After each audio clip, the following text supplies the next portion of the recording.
We've got an interesting question and topic of discussion today. We want to know, or we're going to talk about, if we could tell the fish how we're going to catch them, these would be our favorite ways. That's a good one. That's a good one. Oh, God, it's a toad, son. It's a toad, dude. Yeah. I wake up to a little bit of drool on my pillow, feel like it's going to be a bad day. Folks, welcome back to the OneCast. It's been a little while since I've done the intro here. You guys have been carrying the load, but definitely welcome back. We appreciate everyone who watches and listens to us across all the platforms or on YouTube. And as you know, that's become a tradition now here in the intro. Make sure you go over to OneCastFishing.com, use the code TheOneCast, save a little bit of money when you get those snagless jigs, soft plastics, and then long neck hooks. This is, boys, I think we have come down to, this is the true dog days of bass fishing podcast right now, right? There's not a lot going on in the world, is there? Yeah, if you're covering fishing news right now, bass fishing, crappie fishing, whatever it is, it's pretty slow right now. But I'll tell you what, like, I think I have up there episode 41, and I'm pretty sure that's accurate. I know we don't say episodes, but week 41. That is correct. That music still gets me, like that intro. I still love it. Like, well, but there's a story behind that music. It's not just like some random. Yeah, music. and we'll talk about that. Yeah, because it kind of coincides with our topic. But that's a little teaser. Yeah, and not to make us, prolong this process, but there are some things going on in the fishing world right now, but they're not bass fishing. I mean, there is a couple tournaments left, but right now, if you're up in Wisconsin, you're up in Michigan, like the king salmon are running strong. They're making their way from the Great Lakes into the river systems. They're going up there in their 5-year life cycle to spawn, and then they're going to keel over and die. So if you're in the Michigan area, make your way up to Tippy Dam, which is off the Manistee River, or if you're in the Wisconsin area, make your way up to the Three Rivers and the Shoto Dam. They can't go any further, and it's literally shooting fish in a barrel. So that's what's going on right now. You should definitely make that trip up there. And speaking of non-bass fishing, this is like walleye championship time right now, isn't it? I believe it is. It's just not in the news this year for some reason. Yeah, it's close, if not started already. Yeah, it's so far not in the news. Hopefully for our walleye guys, the professional walleye anglers and guys that do that for a living, because there is professional walleye fishing, just like bass tournament fishing and crappie fishing. But hopefully for those guys, they can get through the end of their season without bringing fishing to the forefront. Yeah, I just remember that was about a year ago, so I figured I'd try to make a little funny here before we get. It has been about a year, yeah, since we got weights and fish. We hate that for the outdoor industry. That is not growing a culture of anglers helping anglers one cast at a time. But it was a hot topic, and it gave everybody something to talk about. And it wasn't even a topic that like stayed in the fishing world. Like it just went to everybody. It was almost like, look who got divorced on the red carpet, like. It made headlines everywhere. So all my buddies, and I know you guys are the same way, they were all like, oh, you guys put lead weights in fish? Like, nah. It was almost as big as Taylor Swift showing up at a football game. I'm so we don't talk about that. Like, oh man, I'm so overseeing that. Like, so folks, as you can hear, dog days of bass fishing podcast is right. So now we're rambling on. There's two things I'm sick of seeing: forward-facing sonar debates and Travis Kelce and Taylor Swift. Hey, we might want to be careful. You don't want the Swifties on your bad side. Yeah, that's all right. But so let's transition into this topic that we were throwing around here a few minutes ago. We thought would make it a great episode. And the premise is basically, if you were going out in the water right now and you could tell the fish how you're going to catch them. So like you're going to tell the fish, this is what you're going to do today. So basically what I'm asking is, what's your favorite technique? If you can go fish them anyway, like what is the one rod you want to catch them on? Well, one setup. And I don't know who wants to go first, Pete, Trey. Go, Trey. Oh man, you're going to put me on the spot. So, as much as I love as much as I love fishing in general, it is really, so first of all, that's a hard question to ask. And it's an easy question to ask, but it's a hard question to answer. Because the fact of the matter is, I think we would all agree, whatever the fish are biting, right, that's our favorite lure for the day, right? But in this scenario, you get to tell the fish what they're going to bite that day. Yeah. So I'm a big fan of of summertime bass fishing large schools of fish. For some odd reason, it's not the forward facing sonar that gets me hyped up. Top water blowups are amazing, but when I see my side scan light up, like there's little boogers all over the screen, or you know what I mean? Little tic tac, little tic tacs, or whatever you want to call it. You know, side scan imaging for me is because reading electronics is it's a skill that's necessary in order to effectively target fish. Right. And just like we do in the military, we target using mapping products and all that stuff. So for me, it's the same language that I speak. So when the fish pull off the bed and they move into their summertime patterns, for me, if I was looking the bass in the face, I'm like, you will bite this giant deep diving crankbait.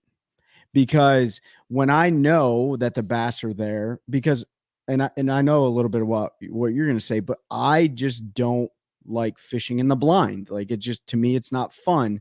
Well, that's not true. It's fun, like the anticipation and stuff, but still so I'm going to look at the bass and I'm going to say, you're going to eat this deep diving crankbait of your choice, whatever, but I prefer a couple different brands. And then once I've seen them I can tell, this is probably really arrogant of me to say, but when the fish are set up a certain way, like I can tell they're going to bite. That's not arrogant. That's just, that's experience. Yeah. Knowing, like if they're set up. Yeah. If they're on the bottom, they're going to eat a crank. Yeah. The first time I ever had that happen, set up, this was years ago. I was running 2D up front. And this is at Car Lake, Bugs Island. And it was one of those 2Ds that I was fishing docks and I was like 10 foot of water. I went over like 3 bass and it was almost like a triangle. You had 2 on the base and then 1 higher up. It's like the ideal, they were feeding position. So I literally picked up my crankbait rod or whatever, like a small diving crankbait, and threw behind the boat and caught 2 of them. Yeah. So that's super fun to do. When you, as Pete was saying, the experience and time on the water, it's not arrogant at all. I know. I just, I'm trying to eat that humble pie that a lot of people need to eat. No, but I don't think it's being humble. It's an education. Like you tell people what you look for. Yeah. So I'm looking for boogers on the screen. That's the only way I can describe it. And it really takes so much time to get dialed in with your electronics. And I don't have the latest and greatest, but what I have is I'm very comfortable with it. So when I see that happen, I basically know how to position my boat based on wind direction and current and, whatever. But even though I know it's going to be most likely a deep diving crankbait bite, there are so many options you have fishing summertime schools. Now you asked me the technique. So I'm going to say deep diving crankbait, but I'm going to caveat it with a lot of things are going to work during that time of the year. Right. So, and I throw that, on a 7.6 cash and deep crankbait rod with a really good gear ratio. And I throw my deep diving crankbaits on 12-pound fluorocarbon, but I change line sizes depending on what I'm looking for. And then I will add some things to the bait itself, like bigger treble hooks if I need to get it deeper, or maybe add lead weight if I need to get it deeper, or whatever the case may be. So I just think it's a cool thing because for some odd, spot locking in an area for me is nice because I own that spot. You know what I mean? So I'm an alpha, so I want to dominate that spot, and I know that I'm going to be able to target almost every one of those bass. So I don't know. That's my I can favorite way. Understand. I love a deep crankbait bite. We'll probably talk about it later, but I love that summertime offshore fishing. Yeah, my style is gonna fit right in there with that. But there's something about and you can fish an area of really efficiency with that deep diving crankbait. Yeah. Pretty fast, especially now if with live scope, you can make 5 or 6 casts and determine whether or not you need to move on from that spot. Yeah. Relatively fast. And other techniques, it would take you quite a bit longer because you're just going to have to work the bait on the bottom longer. Whatever you're using, I guess other fast ones could be a jig and spoon or like a hair jig or something, but a deep diving crankbait, that's always when I'm offshore fishing, I've got at least 2 or 3 probably tied on laying on the deck. Yeah. So Pete, what's your if you had to tell the fish you're going to eat this today, what are they eating? This is tough. I know because it's there's two techniques that you got to pick one. I know You gotta they're a pick tie. one. They're a And- tie in my heart, and I'm gonna pick one. But we're gonna talk about the other one later because I want to talk about it. So if I can tell the fish on any day how I'm gonna catch them, I'm gonna catch them on a frog. I want a big, heavy 7'6" frogging rod with 65-pound braid. I want to see him eat that bait. I want to see my line swim in, and I want to jack them, and then I want to grind them out of the slop. I just don't. For me, there's nothing better. I understand not liking to fish in the blind because it's awesome when you like that offshore bite's great. You know they're there. You're pretty sure they're going to bite when they're set up. But there's something about like rolling down a bank of pads where you know there's fish and you're working that frog and you're just like all of your senses are so in tune. You see a little ripple in the pads back there or this back there. And all of a sudden, you know, that fish blows up and it's go time and you don't know when it's coming. For me, that's like the ultimate. I never did a lot of frog fishing until I got down here, and there's some areas that it's really good. I mean, I've thrown them, but like I fell in love with it down here because my answer would have certainly been different 3 years ago, 4 years ago. But I don't know if there's anything better. Just the whine of that line, you know, braid through the eyes and gets the blood pumping, man. I want to throw a frog right now. It reminds me of that like short clip we made of Pete. Like I was recording him when we first started the podcast, and he's like going like clearing his throat, and he's like, yeah. I'm warm, boys. You know what I mean? And it's like it gets ejected. It does, man. Like I mean, frog bites are amazing. I mean, there is. I mean, topwater blow-ups are always special.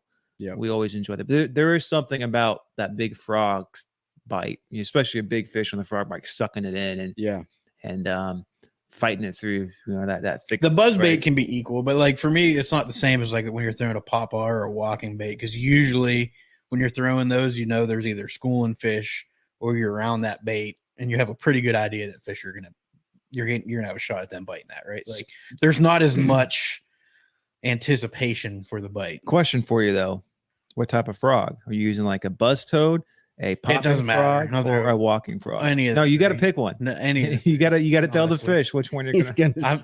I'm not going to say which one because not everybody. No.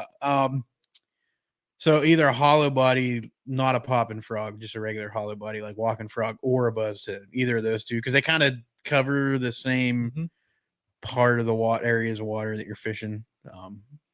Those I'm going to pick up one of those two first most of the time. But I have a question for you now. So, out of all the topwater techniques, what is the most challenging topwater technique? The most challenging. So when you're looking like at to get them to bite. So like what? No, like connection and landing them, like walking baits, pop R style baits, frogs, buzz toads. For me, it's a buzz Bangalore. bait. Buzz bait's the hardest, huh? Like to from hook to land, I lose a lot of fish on a buzz bait, and it's not the buzz baits that I throw. You run a trailer hook? No, I horse fish too much on a buzz bait, and I end up straightening the wire, and then it gives them leverage, and it's 100% my like I know what I do. You heard it, horse fish. Yeah, I think I try to. They eat that buzz bait, and I just want to grind them to the boat and flip them up in, and I'm like, it's got that wire. The wire gets bent. Yeah. Once that wire is bent, they get leverage. So for me, it's that because I've done enough frog fishing, and the frogs that I throw, I'm confident in. I don't lose. If I hook a fish, I'm probably going to land it. Yeah. If there are times you don't hook them, sometimes they don't eat it all the way. That's the one thing I would say about a frog is that if they're not fully committed to it, Yeah. the difficulty with it because you don't have all those extra hooks, on Yeah. it, like a treble, like a pretty much any other topwater bait's got treble Yeah. hooks, except Yeah, the buzz I bait. felt like the question was for me personally. It's losing fish would be a buzz bait. Most people are going to say a frog. Yeah. Yeah. And we're definitely going to get to Ben's here in a minute, but you know, when you look at like all techniques aren't created equal, like all baits aren't created equal. And there is definitely with a frog, a level of training and experience that you need to be effective with that. Like anticipating the bite or over anticipating and like instantly reacting is going to result in not having a fish in your boat, right? Like understanding like the cover they're eating in, whether or not that's in, you know, hydrilla or if that's in eelgrass or if that's in pads, frogs are going to be different, right? The Yeah. size of the frog is going to be different. And then like the count, right? 1,000, 2,000, set the hook, whatever the case may be. So frogs are people, like a lot of people's favorite techniques, but I am guilty of it. Like I get too jacked up and I just yank the frog right out. I usually miss you know. the first one to eat. Yeah. Like, Yeah. It's like, I'll be honest, like, and Yeah. that's 100% me. And then it's kind of like, okay. Yep. But I used to do the, like, because everybody says, oh, count to 1,000, 2, 1,000, and set the hook. And I still missed a ton of fish. People don't realize how long you can actually wait with a frog. Yeah. Like, there's some really good videos on YouTube if you watch where guys have filmed like under pads and watch the frog, like watch the fish come up and grab it, bring it down, and it's all the way in. You could hook them, but then they'll spit it and readjust it and grab it again, trying to get it right. Like, so for me with a frog, when it eats it, I just wind down because there's usually slack when you're walking a frog. You're usually not tight. Wind down. If I can feel that fish pulling, I know that I can jack it. So I go by feel more in the count. But that was just me personally. and that's experience. It's like sploosh, and I'm like 1,000, 2, 1,000, and they still don't have it. Yeah. Now I know, like, they eat it, I can wind down. It's also different, like with a toad. You ask about like winding a horny toad or something along that. Most of the time, you can immediately set the hook when they eat that. Most of the time with that moving bait, I think because it's moving constantly, you're not like with a walking frog where you're like twitch, twitch, stop, twitch, twitch, stop. That bait's moving. So in my experience, they eat that bait most of the time. And if you don't think about it and you set the hook right away, usually you still get a hook in them. Like I don't typically miss them if they eat a horny toad. Yeah, I mean those baits. And I think it's because it's moving. Well, you got to think of like the bass. Like you're telling the bass, like, hey, you're going to eat this today. Well, a bass chasing a buzz toad, they're chasing the buzz toad. Whereas a walking frog, they get a lot of time to decide, okay, now, and then they come up, right? Man, can it be violent when they eat that? Oh yeah, 100%. But let's definitely get to Ben's because I think I'm pretty sure I know what Ben's going to say, but they all have their unique challenges associated with them. Yeah, so it's probably no surprise. Mine's obviously the jig. What? Yeah, Shocking. I mean, I make them for a living, so it better be my favorite. But it's the reason why I started making jigs. There's just something about, and I love the offshore dragging a football jig around because you can drag it slow, and when you get that perfect bite, like they're going to do on this day, is what they're eating. You feel that tap on your line, you see that line jump, and you just wait a second and set the hook as hard as you want. Yeah. And it's really fun when you set the hook and that rod doesn't move and your line just starts stripping out. And I've got a couple of videos on YouTube where it's just like, that's a big one. There's like 7 or 6, 7, 8 pounders just stripping it. And so it's extremely fun to catch to catch a fish using the jig. I mean, the old adage is true, and I think we've talked about it. You get less bites on the jig. I used to never throw a jig years ago, right? 10 years ago. I just didn't have a lot of confidence in them. And until I finally started dragging a jig around offshore and getting those bites, and I was like, oh, these are better fish. So there's just something about knowing that I'm going to catch a quality fish probably. What do you think? And I've always, a lot of people say this, you're going to get a bigger bite with a jig. 100%. Right? It's why do you think that compared to if I was to, flip a creature bait in there, Texas rig style versus, a 3/4 ounce snagless jig in there, why does that generally generate a bigger bite? I think it's profile. So the big thing is profile, right? It's a much bigger, bulkier bait. I mean, that skirt, when it's down there in the water, it really flares out. So it makes that bait look a whole lot bigger. Yeah. You're making especially the snagless jigs, they look like really big crawdads down there. So you are in a sense, just by virtue of the profile of a jig, you're searching for a bigger bite. And it's not that you won't catch those small. No, you'll catch, but a lot of times where you're throwing a jig, like Ben's talking about offshore, those smaller fish aren't there. Like, and it's one those of the areas you're targeting a different type of fish. And there is something to be said offshore too. And you guys have probably seen, you pull up to a spot, you mark them, you flip down there and you catch the biggest fish right away. Yeah. And then all the other ones are smaller. I have found out that if I'm on a spot and I'm pretty sure there's fish there, if I can cast a jig down there, that bigger one is more likely to bite right away. 2, I don't have to deal with the smaller ones as much. Yeah. Because like you throw a shaky head down there, you may catch 2 or 3, 2.5, 3 pounders, which are good fish. But in that spot, in Jordan, you catch 2 or 3 fish, you're gonna have to let that spot. That's the whole school. Yeah. Yeah. You're gonna have to let it sit. Yeah. And so that big fish may move off, right? So if you cast a jig down there right away, typically get that bigger fish. But the same thing also applies to a really big crankbait. Yeah. Like a lot of times that big fish will come over and eat that crankbait. Most of your in my experience, the baits that you throw first offshore, a big Carolina rigged worm or a lizard, big crankbait, jig and spoon if they're suspended, big jig.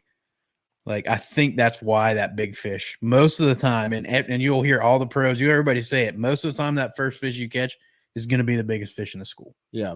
And I think it's because usually when we roll up, the first thing we're doing is picking up that big old bait that we're confident in on the offshore fishing. That's what we're starting with. Yeah. Whereas like Ben said, if you throw a shaky head out there, you're probably going to get those 2.5 pounders, but that 6 that's there with them may not eat because he's not going to compete with those smaller fish. And look, None of these are hard and fast rules. No. Because Definitely I not. mean, you've been out there with me. Like the first one I threw, there was a shaky head. It was a 5 or 6 pounder. Yeah. It's just sometimes it just is. It just is. Right? Yeah. But it's just if I'm looking for a bigger fish on the first spot, I'm throwing the jig first. And and obviously I love fishing offshore, but the jig is so versatile. Like I'll take it shallow in 2 inches of water, and you can run all the way out to 30 or 40 feet. That's right. And then depending on head style or trailer style, like you can drag it, skip it, swim it, hop it. I mean, you can fish it all. It's got a sorts lot of ways. versatility. I've already you see people ask that question all the time. Like if you could only take one rod and one bait,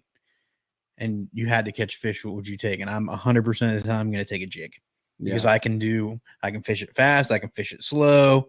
Just like you said, you can swim it, you can hop it, you can drag it, you can skip it, you can punch it, you can do anything that you want to do with a jig, and it covers all of that. And that's why there's so many different jig head designs out there, because we've learned over the years. You take an old school, like one of the first jig they ever made, they're dragging on the bottom. If you just spin it really fast, people caught fish just swimming the jig. Yeah. Like, well, Yeah.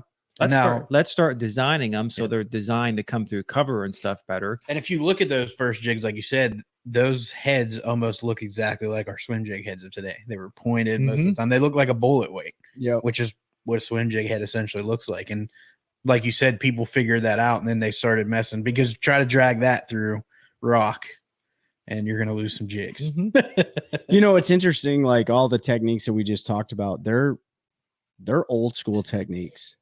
They're not the new. I'm not going to say new, but they're not. You didn't hear anybody say glide bait.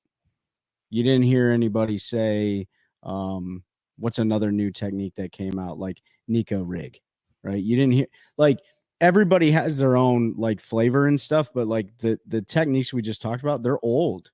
They're not the new like hotness. We didn't talk about tungsten. We didn't talk about anything like that. Like with forward facing sonar, we're just like, it's just like plain fishing. And every single one of like all these techniques aren't specifically designed for like a forward facing sonar situation. Like they all can be, well, minus a frog. I don't know. Maybe you could use forward facing sonar for a frog, but probably not.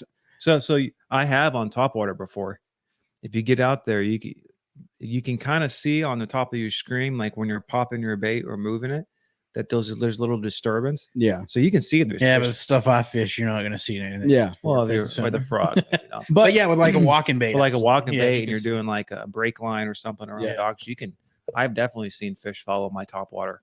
But much like the frog, we talked about like some challenges with the frog. What in your opinion, I'll talk about with the crankbait, but what are the biggest challenges that you face or that you've had to overcome and adapt to with a jig? Specific, like, I know they're all different, but let's just say deep water fishing, like fishing a school. Well, so I guess sometimes with the jig, especially if you're using old school jigs, the weed guard, you will lose a few fish on a jig. Part of that on the old school jigs, and it's part of the reason why with the snagless design, we got rid of the weed guard, but you have to penetrate right through the weed guard into the fish's mouth. Mhm. So there's just a little more because of that. When the fish comes up and they jump, like they can get a little extra leverage there, right? You may not get as deep penetration, so you do lose fish on a jig. It happens. Pete's seen me lose them. I mean, I've lost. I mean, it's Yeah, I lose mean, them all the time. you're gonna lose fish on everything. Yeah. But sometimes you will lose them on the jig. But to be honest, the biggest thing is gaining confidence with it. Yep. Is what I would tell most people is gaining confidence, because it can be super simple bait. You cast it out, drag it along. Yeah. You can fish it as slow, and I've done 5, 7, 8 minute long casts before, Mhm. just dead sticking it, especially in the wintertime. Or you can really, stroke your rod and hop that jig 5, 6, 7 feet off the bottom, let it flutter back down. Yeah. So it's really, confidence and learning how to manipulate it. Yeah. Because it's not just chuck and wind. Yeah. It's not. And a crankbait is chuck and wind, but there's definitely technique involved with that. Oh, While the 100%. two baits that you guys talked about with frogs and jigs, you need a good solid hook set. With a Yeah. crankbait, it's the opposite. Yeah, Like you're just pulling you it. have to remember that, like, most of the time when you're especially in the summertime patterns, like the mouths on the fish are much softer, right? Their skin is far easier to penetrate.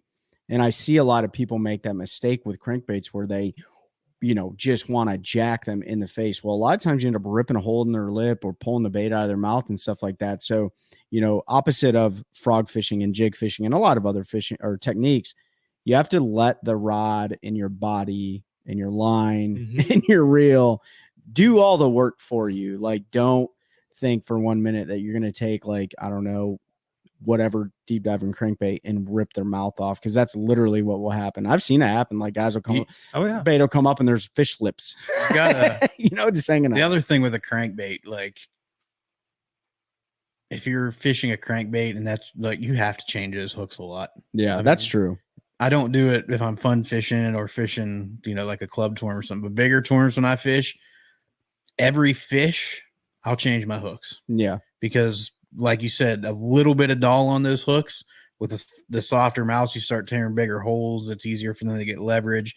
Most of the time, they're just slurping a crankbait. So how many times do you only have one treble hook in the back? Mhm. And that's what they've got. They're not really inhaling the crankbait. Like, Let's stop. You're telling me every single time you catch a fish in a tournament, with if it's a crankbait, big enough tournament, I'll change every single time I catch fish. I'll put new hooks on. I think that's cap. I'm not that excessive, but I see what you're getting at. I will. I'll change my hooks I'm talking $50,000. Oh, I'm talking big tournaments. I haven't fished them in a long time, but when I used to fish those bigger $25,000, $50,000, $75,000 chance to win tournament, every single fish I change my hooks on my crankbaits. I would just have like 6 different rods. Yeah, that's what If I'm fishing raw, but you know how it is. It's Yeah. one. I might have 6 of the exact same bait, but they're only eating one. That's true. They won't touch the other 4. That's true. But I know you, and in your boat are 17 of that same exact crankbait. Yeah, there's probably a few.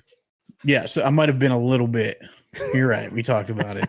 I might have been a little bit overzealous. Maybe not every fish, but every 3 fish or so. Like in those bigger thing, I would change my hooks. But I also was never fishing bodies of water like a Gunnersville or some of those lakes where you get on those big schools and you have a window that's like maybe 4 minutes and you've got to crank as many of those fish as you can. Like there's current windows. And smallmouth fishing on the Great Lakes, when I get into a crankbait bite, I can sit there all day and catch them on a crankbait. Yeah. They're going to move off, but they're going to come back in 20 minutes. You know what I mean? So you can take your time to swap hooks every so many fish, but it's circumstantial. It is. It's situational for sure. And we're going to talk about what we don't like. But before we do that, every single one of the baits that we talked about, minus the snagless jig, and if you've seen us at iCast or all the ads that are ran or you purchase them, almost every single product that we're talking about, like we all make modifications to them, minus the snagless jig when they've come out of the package. A lot of us do. And that plays a huge role in the effectiveness of the bait. Like Pete talked about changing hooks on crankbaits, adding lead weight to it to make it dive deeper, bending hooks out on certain frogs, trimming the legs on frogs. And even with like traditional jigs, like a lot of people pull them out of the package and start making modifications to a weed guard. They'll cut the skirt off. Yep. Either spider cut it, finesse. They'll just rip off make it look beat up and Yeah. right, because we all know our best jig in the tackle box, the one that looks the It's got like worst. and 3 we- strands left. exactly right. But we're going to talk about that on another episode too. Like we're talking about bait modifications, and Mhm. I know our listeners really requested that, so we will dive into that. You gotta have that ugly jig. I don't know why ugly jig, ugly crankbait too. Like crankbait doesn't have any paint left on it. So this is my But you know what you don't have to have that's ugly is your clothes. You got to look good when you're out there fishing, right? And the best way to do that is Carolina Waters. If you head to carolinawatersnc.com and use the code TheOneCast at checkout, you'll save 20% in September. This is coming out after September, and I can't remember what. I think it's 15%. Don't quote me on that. I'll straighten it out, but you will save some money off your order. Get you some UPF shirts. If you've seen any of our social medias, media stuff, I'm wearing it all the time on the water. Trey's wearing it. Ben's got his now. He's been wearing for the last few months. They got a pile of different hats. They've got some really nice tech cold weather. We're in Carolina's cold weather hoodies coming. So they're going to be a little bit thicker of that like performance stuff you see like ATFCO and them using. So some really nice fall, early winter gear. It's just good stuff. Small company. It doesn't matter if you're in the Carolinas. It doesn't matter where you are. It's good gear. Make sure you check them out. CarolinaWatersNC.com. Use the code TheOneCast. Get you some gear. Get you some T-shirts. Get you some hats. Support those that support us so we can keep running our mouths to you and going different places, because we got places we want to go and bring you stuff. You guys make a lot of requests, guys and gals, and we want to do everything you want us to do, but we gotta have some support from some sponsors and things, some partners. So Carolina Waters helps us do that, and showing your support to them also directly supports us. Trey's got an ugly crankbait in his hand. Well, I'm just holding it. We're on Carolina Waters, and I love wearing their apparel, and it keeps me comfortable even when I'm using the worst technique. What is yours, Ben? what is my least favorite? Your way to least catch I it? think we're all favorite going to be the same. worst technique. Oh, please. I feel like it's going to be a 3-way. I absolutely hate fishing Phrasing, Pete. a wacky rig Senko. Oh, I absolutely hate it. It is so bad. I don't even buy the Yamamoto Senkos, right? That's because I don't use them. So I had a big bag of the Yum Dingers that were sitting in the bottom of my boat where all my plastics are for probably 3 or 4 years, unopened. And was it this year or the year before? I don't remember which one it was. I was out there post spawn. The fish had moved up. I guess it was this year, maybe, because the fish had moved up and moved off in a week. They had gone from not on beds to they were fry guarding in a week. Yeah, it was quick. And I tried to force those fish every Ned rigs, glide bait, every other way to catch them. Right, those fry guarders. No, it wouldn't work. So I literally sat down on my boat and said, I guess I got to do it. And I opened it up and I dug out a wacky rig Senko and it caught like 20 fish. but it's your least favorite. It is technique? my least favorite way to do it. Is it because it's just so boring? It's so boring, and I don't mind dead sticking. Like I'll dead stick a net or a jig. There's just something. That's interesting. It's not sexy. It's not So fun. like totally, we're not all saying the same thing. So Well, you're different because mine is 100% wacky rig Senko. you can't have that one. I mean, we're we're gonna- fishing a wacky we're- rig Senko. we're gonna make some people angry. We understand that. I mean, it catches. Oh, it fish. catches fish. I mean, there's a reason why in some tournaments that's what every single pro is using, right? I'm not saying I'm not going to throw it if I have to, but I do not want to. and I'm not going to like and it. I have to really have to do it to be able to. We all have to do things we don't like, Like and don't you wanna like do. loathe entirely. like on the that day- wacky rig. Like on that day, in fact, it got so bad that if you could see the fish, like they wouldn't bite. You had to back off the bed and just kind of blind cast to the light spot up there. But it didn't matter if you threw other stuff doing that too. The only thing they pick up was a wacky rig Senko.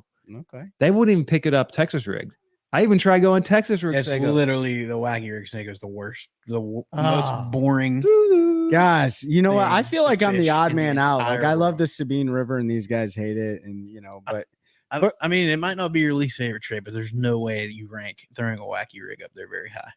so it's definitely not high on my list. But Do you throw yours on a fairy wand? Oh yeah, Spinning it? yeah, Oh no, I threw mine on a bait cache. yeah. I throw it on a spinning rod.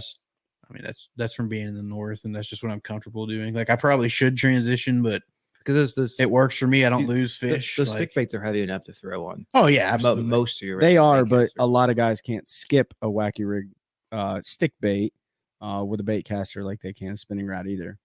Well, you even look that's most. I can't. If Like, you I'm if you straight even look- up. I mean, you talk practice. about like the tournaments where the pros and the elite, like 99% of them are throwing it on a 100% spinning rod too. It's just, I think a spinning rod is better suited for that. Now BFS has changed that. I do throw it on a 610 BFS rod some, but it's just for me, it's more natural Just to throw it on a comfortable, spinning rod. Plus, like you throw it out there and then you like stick your hand in your pocket. No, you It's stick just your it's hand in your more pocket. it's more comfortable to hold a spinning rod while you wait for a stupid wacky rig to sink to the bottom Okay. than it is to hold a bait. So okay, so why I just hooked myself, by the way. It hurt real I bad. bet.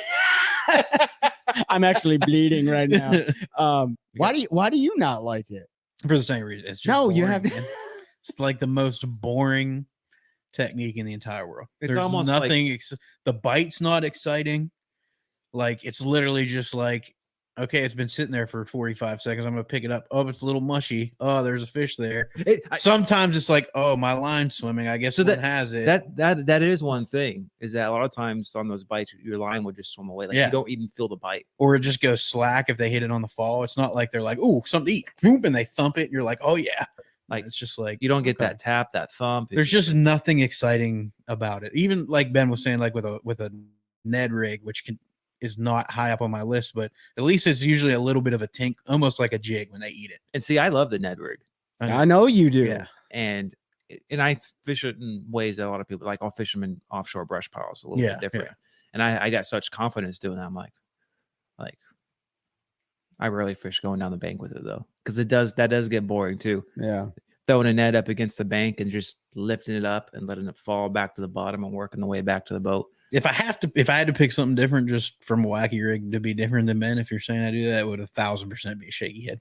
Oh wow. Seriously? Yeah, it's just boring. Like it Oh. works and I don't mind throwing it, but it's Yeah. boring. Like there's nothing. It's another one that you don't get. I like You don't really get the thump like you do with a jig or something. They just kind of slurp it, and it's usually just like, oh, it's a little mushy, and there's a fish there. Like, I don't know. no, you're totally It's not exact- super exciting. Not. Yeah. I would It's not- throw it it's not 100% of the time over a wacky rig. It's Um, like I like fishing a drop shot a million times more than a racky rig. Really? And I think on a I love drop shot, drop like shots. a lot of times you will get the tap. drop shot's pretty fun because usually they eat it. Like Yeah. you get a couple tinks, and you're like, Yeah. Mhm. Plus, you're running on that spinning rod, and when you set the hook, they're immediately taking drag, even when Yeah. they're little. Like, Yeah. so you're like, oh yeah, that's a big one. You get up, it's like 13 inches. There's something about connecting to braid to fluorocarbon. I just love it. You know, like Yeah, it's definitely more intensive of a process to fish it, but I growing up mostly smallmouth fishing. 90% of what I did was throw a dang drop shot, yeah. and so it's like I'm just comfortable doing it. It's one of those things like you pick it up and you do it, and Yeah. that's what it is. It's not, again, those, like, if I had to say 3, shaky head, wacky rig, drop shot are like the last 3 that I want to do, but I'm gonna do them if I have to. But the absolute worst and the one I love the most is wacky. But it's funny because you got to use it. You do. Got, you I mean, got there's it. You tournaments got to have it. And I used to not keep one rigged on the deck of my boat, and I wouldn't throw it. So now I force myself to have one rigged on the deck of the boat, because if I have to go into the rod locker, it's not getting used. Yeah. So now I'll keep it on there, and if it's 9:30, 10 o'clock and I don't have a fish yet, like I'm gonna pick that up and I know I'm gonna catch fish. Like I know 100% I'm gonna pick up a fish. I'll get some confidence. I may not stick with it, even though I probably should, but sometimes you just have to get that one and it'll kind of open up the floodgates. But yeah, I have to keep it on the deck tied on, otherwise it won't get used, because I'm not going to go looking for a. You know, go ahead, Ben. I wouldn't even tie it up. I mean, I've used it once, that one time in the last 4 or 5 years. Really? I will say there's probably not a better bait in the world to catch those fry garters. For some reason, they 100% like to eat that wacky rig. That and in that scenario, that's the only way you're going to catch them. So the hand in the pocket thing, folks, like I was out filming Pete. Ben and Pete fished a veterans tournament that we hosted this year for the nonprofit heroesharvest.org. Go check them out. But I noticed that about Pete. Like he'll make a cast with a stick bait, wacky rig, and his hand goes right in his pocket because he's just like, all right. It's the only way I can force myself to slow down, man. I got pictures of it. We'll have to throw one up and stuff like that. But yeah, Well, there's video if you go on, I think it's on my Instagram where you and I, when we went down the river, I caught like a 4.5 on one. And you could see me like I flip it to the lay down. I just stick my hand. If that slows you down, like That's the only way I can slow. You guys have seen like offshore fishing. If I want to, like, I'll knee. Oh yeah, you get on a knee. I take a knee. Oh yeah, you do. That's how I know Ben's getting serious when he's offshore. I'm like, this about fixing to get real boring. Ben gets down on a knee. Like he doesn't step back for a hook set. He like gets on a knee. Sometimes goes into the prone, and then he's like, "All right, there he is." I haven't gotten the prone. But you set a hook coming up from a knee. There ain't no getting off on it. You're either breaking your line or breaking its jaw. Or pulling it out. Yeah. Unless he's throwing a shaky head, because Ben loses more fish on a shaky head than anybody else. That is true. I love the shaky head. I have gone through a time where I lost a lot of fish on a shaky head. Really? A lot of that I think was rod. Yeah. Anyway, Trey. Anyways, but yeah, what is yours? What's you're well, different apparently. Let me just tell you that I love the wacky rigged stick bait, and the reason is because it is very versatile. You can rig it weightless. You can rig it like when you say wacky rigged, a Nico rig is wacky rigged, right? You can drop shot a wacky rig. Hate it. Right.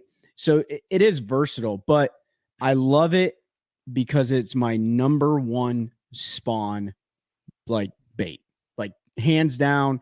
I'm not the greatest at sight fishing. I've learned a lot from you guys.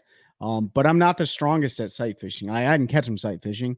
Kind of like Maddie talked about, like it's just something I didn't have to really do in Cali and stuff like that. Well, same thing in Michigan. Like it's so saturated with aquatic vegetation that like sight fishing really wasn't a giant thing, minus smallies, but we're talking largemouth primarily right here. And so it just wasn't something I did a lot. So like with the wacky rig, it's just been phenomenal for me. It's definitely not my number one bait. I don't have one tied on and in the boat right now, but if I'm fishing a derby with docks, I'm like, it's going to be in the boat for sure. However, my least favorite, and I don't have one tied up and I haven't thrown it, but maybe once or twice this year, is I cannot stand a bladed jig. I cannot stand it. Right. Like it is to me, the most overrated bait that exists right now. Everyone got the hype when the chatterbait came out. I've caught plenty of fish on them, but for me, with a moving bait, that's probably it is definitely the most boring moving bait that I throw. Some would say, man, a swim jig's really boring. Not really, because you can work a swim jig like top water over vegetation and you can drag it if you needed to or whatever. But for me, the bladed jig is just it is in fact my least favorite technique. There's not a lot of art with a bladed jig, from my opinion. Yeah, you can yo-yo it and stuff like that, but like it's cast retrieve. So for me, it's super boring. I don't like it. And I feel like I probably, because I don't throw it enough, I feel like I lose a lot of fish on a bladed jig too. Right. Because like you have to have a healthy balance between letting the rod do the work, but also setting the hook at the same time with a bladed jig. 100% understand where you're coming from. Obviously, we make the snagless bladed jigs and sell them. I've always got one tied up because of that. But I always go for a swim jig. Yep. If I think, unless it's like super windy or like low vis, a lot of times I still opt for the swim jig because I think less guys throw it. And it's a little more finesse before all the pressure it's going around. But you're right with the bladed jig. I mean, there are some things you can do. You can throw heavier weights, fish deeper with it and all, but most guys chuck it out there, wind it back. You may stop your retrieve, move your rod a little bit, but with that blade on there, like it's much more difficult to work all levels of the water column with a bladed jig chatterbait than even like you mentioned the swim jig and all. Now, don't get me wrong. Like, we're fishing, a lot of North Carolina waters. Bladed jigs are very effective. Like they're very effective. No matter where you go. But for some odd reason, I think just because I don't throw it that often, but even when I did throw it, I had a lot of luck initially with a bladed jig, like the OG style, like chatterbaits when they first came out, the originals and stuff like that. But I feel like fish, just like any other bait out there, they're so conditioned to that bait now. 100%. And if I was going to pick between a bladed jig and a spinnerbait, it would be a spinnerbait all day long. I always have a spinnerbait tied up. I feel like I can do the exact same thing and more with a bladed jig, but I'm sure it's hurt me where the bladed jig was the bait of choice. So if I was in the water and I had a conversation with that 7-pounder, I would say, you will eat not the bladed jig, you will eat the crankbait. You know what I mean? So it's just a technique that it's so everybody throws it just like a wacky rig. But for some odd reason, I find more enjoyment out of that wacky rig than I do a bladed jig. I don't know. What do you like? Do you throw a bladed jig a lot? Yeah, but I mean, there's 100% an art with a bladed jig. If you're just throwing it out and winding it, you're fishing it wrong. Yeah. Like I'll fish mine like a jerk bait sometimes. I'll fish it just like a swim jig. I'll give her that old Alabama shake. Start, stop, you retrieve, twitching. I mean, there's a lot of different things you can do. And you have to now to get big. Because like you said, everybody throws it. I don't throw it a lot, but there's times where I know that's what I need to throw. Especially like I have more confidence if they're feeding on gills and stuff than throwing a swim jig, just because I never threw a swim jig a lot. I know I can get bit on it and I do throw it, but like you're the opposite. You're more comfortable picking that swim jig up. I'm more comfortable picking up the bladed jig, especially in grass, because I love taking that bladed jig and letting it sink and then just ripping it out of that grass, like guys will do with a lipless crankbait and stuff, and you'll get a ton of bites. The last time I was out on my lake, that's what I was doing with that 3/4 ounce, because I didn't want to retie from being out on Harris. And it came through the grass. I mean, it came through with no grass on it. But you can catch a pile of fish just chucking and winding it too. Like it's one of those baits that, as my dad says with chatterbait, a monkey can fish it, because you just throw it out there, and if you can teach them to run the wheel, like anybody can do it. You can give it to a kid, let them throw it out there and wind it, and they're going to eat it because of the vibration it creates. But you're absolutely right. Like I'm back to throwing a spinnerbait more, because everybody's throwing a bladed jig, and it's not as effective as it was when it first came on the market. They could have banned it because it was stupid the number of fish you catch on it, and it was something they hadn't seen before. But like you said, everybody figured that out. Everybody started throwing one. Now they see it all the time. Not as many guys throw spinnerbaits. If you talk to a lot of young guys, guys in high school and stuff, if you watch those tournaments or recaps, they're throwing bladed jigs when most of us would throw a spinnerbait. You're starting to see, even on the higher levels, guys going and throwing more spinnerbaits than you see them throwing bladed jigs. Where before everybody was throwing the bladed jig. It's that cyclic thing we talk about. It is. It's ups and downs. So everybody, is throwing finesse stuff. Now you're starting to see big baits really come into play. Guys are throwing big baits. Eventually everybody's going to throw a big bait so much that it's the guy that goes back down to the smaller, either finesse or more traditional size stuff. What's going to happen in a couple of years? Everyone's either going to be throwing big baits or finesse. Yeah. And then people are going to come with the medium sized baits and wreck everybody again, because no one's throwing them anymore. That's absolutely that'll be the case, man. Like, and from this conversation right here, I think what we need to do is the 3 baits that we hate the least. Well, the wacky for you and you guys, and bladed jigs for me, we need to throw them more. We just need to throw them more, right? So I'll challenge myself right now during the next season, because I'm not going to throw them I may throw some in the fall. I may throw some in the fall.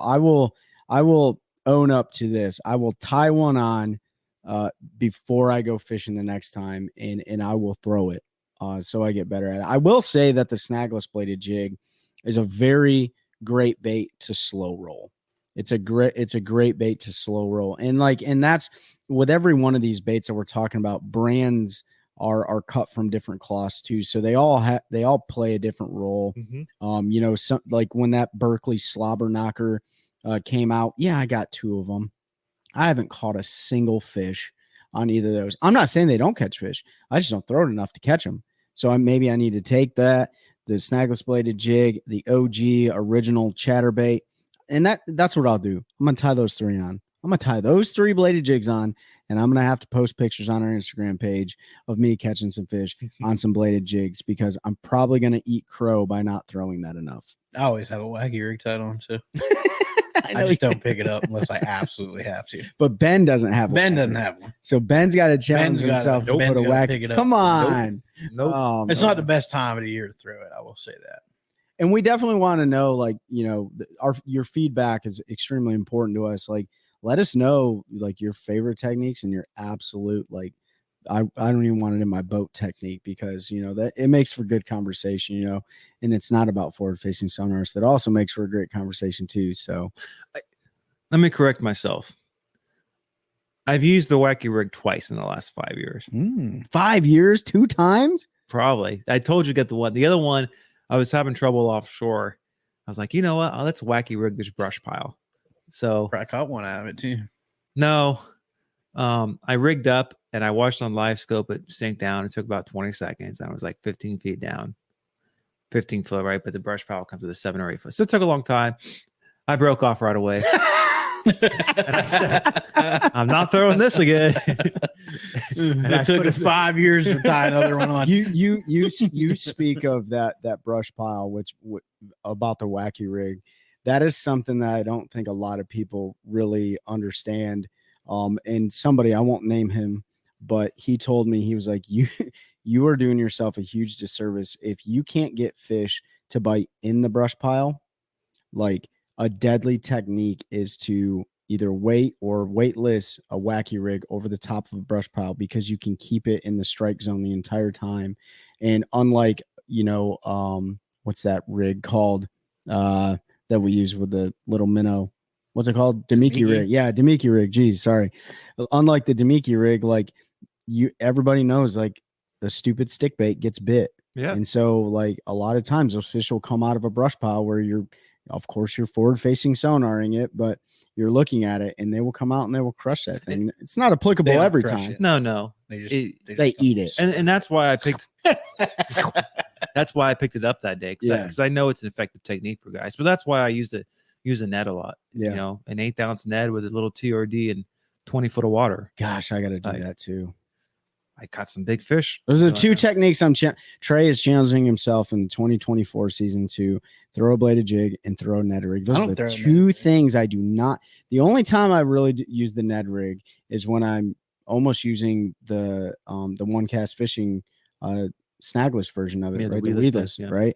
And you can run that like a Demiki rig if you have the right bait, and you catch a lot of crappie on that too.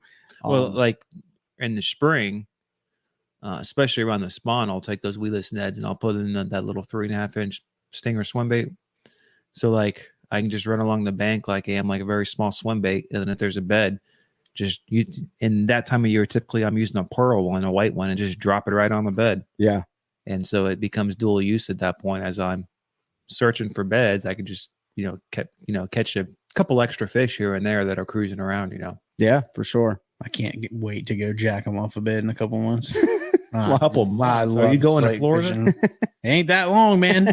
It's not even October yet. Close enough. I guess close enough. Pete is in full. It's like 5 months. Like, close enough. This will come out in October, but still, yeah, it's close enough.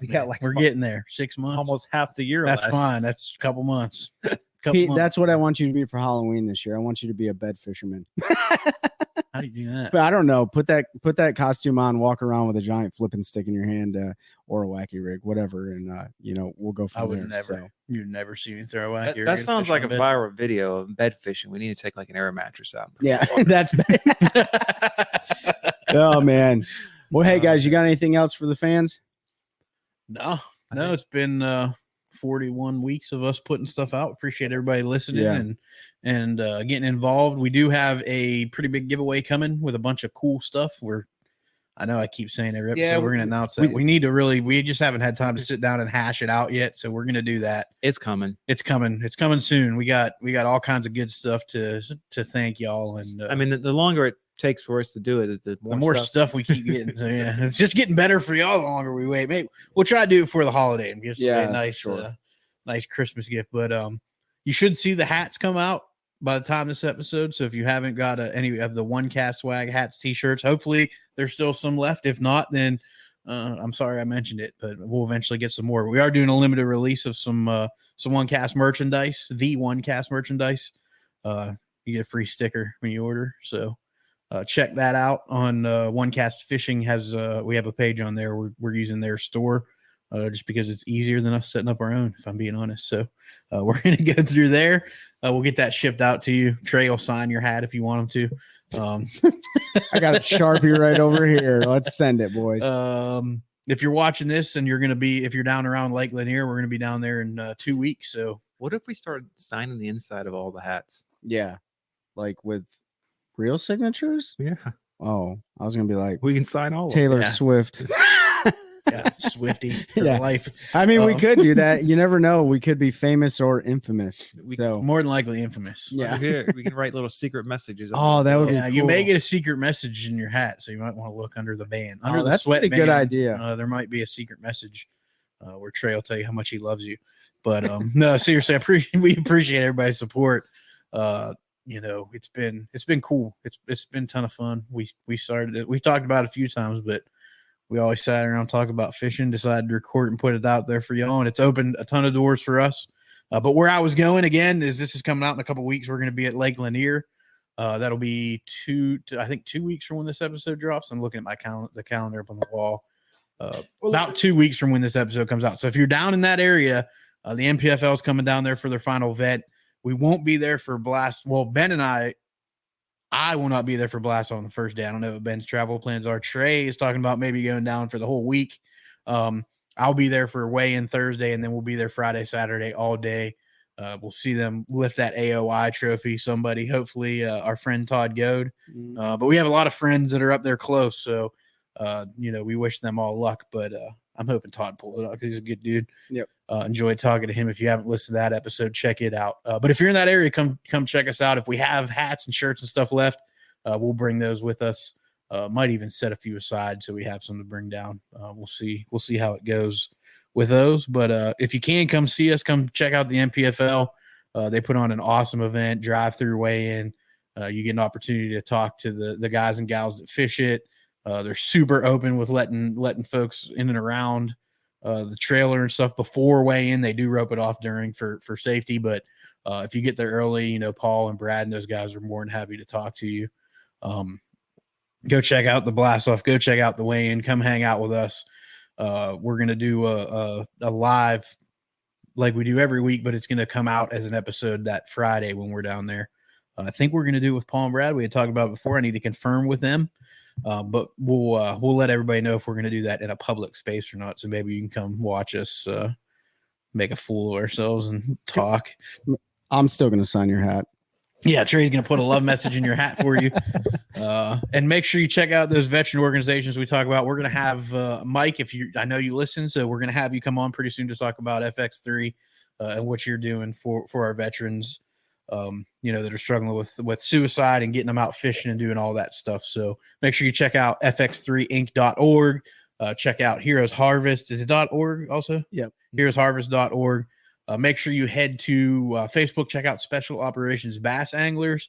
They have a tournament coming up November 7th, whatever. Mhm. Is it the 7th? I think so. I don't know. Sounds good. It's to me. on Veterans Day. Nice. So whatever that Friday Veterans Day is, they have a tournament. We're also going to be there for that. We were invited by the organizers. I'm going to be fishing it. Trey's going to be fishing it. My old man's coming down to fish it. And then I have a club tournament for 2 days on the same lake. So I'm going to be sick of fishing Lake Norman and docks, but Nah, make sure you check out Special Operations Bass Anglers. Who's the other organization? For His Glory Outdoors. They do a lot for veterans as well. Getting them out on the water to heal. Check out Carolina Waters. Check out OneCast Fishing. Who else do I want to shout out? You guys want to shout anybody else out? No, what I want to say lastly before we close this out is, Mike, man, he just lost a good buddy that served with him or served in capacity alongside of him in Iraq, and he took his own life. You're not alone out there, like Mike talks about on his social media page. Like, you can always call 988. You can always call any of us in this room, including Mike, and all of his stuff is linked below. So no one's alone out there. Make sure you check out all those organizations that Pete talked about, and hang out with us at the NPFL, because we're all trying to create a culture of anglers helping anglers one cast at a time. That's a good one. That's a good one. Oh God, it's a toad, son. It's a toad, dude. Let's go. I wake up to a little bit of drool on my pillow, feel like it's gonna be a bad day.